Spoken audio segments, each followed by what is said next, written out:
La vérité est plus complexe et à la fois plus simple. La vérité est toujours très complexe.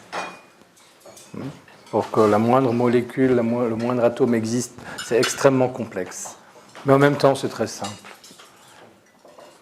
La vie est très simple. Parce qu'elle est arrivée, à travers cette complexité des choses et des mondes, elle est arrivée à une manifestation simple. C'est ça qui caractérise la vie. La complexité qui devient simplicité. Tout à l'heure, je suis sorti avec les chiens.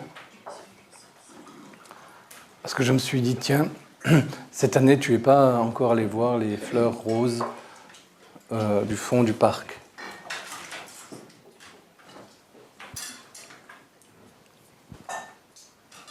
Soudain, parce qu'il n'y avait pas beaucoup de fleurs dans la pièce où je suis, j'ai pensé à des fleurs et je suis allé voir les fleurs à l'extérieur. Et j'ai vu les fleurs, elles étaient neuves.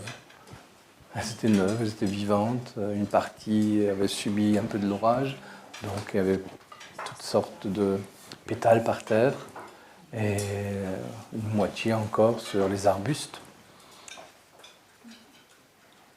Donc mon souvenir de quelque chose de beau m'a fait aspirer à voir quelque chose de beau à nouveau.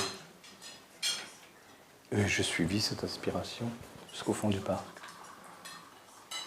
Un problème?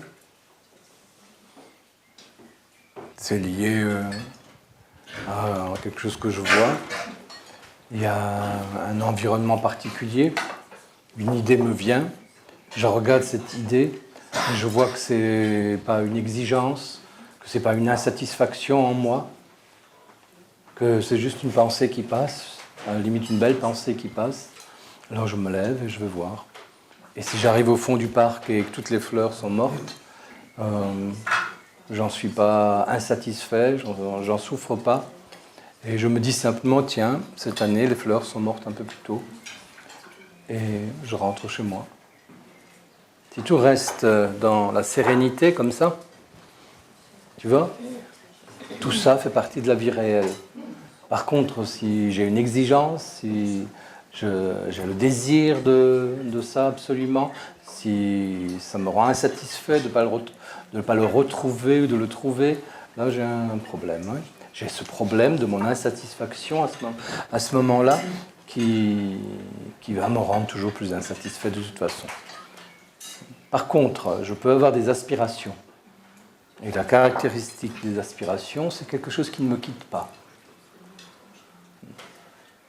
Ça m'aspire toujours. Et ça m'inspire. Oui. Mais ça ne me rend pas malheureux, ça ne cause pas de véritable souffrance en dehors de cette nostalgie qui peut exister en moi, parce que je suis dans une situation inférieure à celle dans laquelle je pourrais être. À ce moment-là, j'ai une aspiration à être dans une situation meilleure. Et normalement, en toi, cette aspiration doit exister, sous forme d'une nostalgie. Qui n'est pas une souffrance, mais qui est comme un état d'âme normal tant qu'on n'est pas éveillé.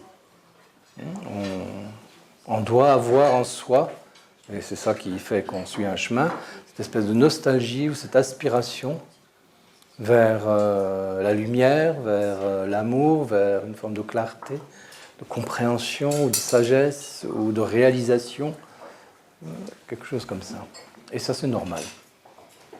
Mais avec une caractéristique, on reconnaît ceux qui ont réellement cette nostalgie par rapport aux autres, c'est qu'ils mettent en œuvre les éléments favorables pour atteindre ce à quoi ils aspirent. Chacun a son rythme, évidemment, tandis que ceux où ce n'est pas une véritable aspiration ne mettent rien en œuvre du tout. Ils ne suivent pas réellement le chemin, on rêve simplement, n'étudient pas, ne pratiquent rien ou très peu.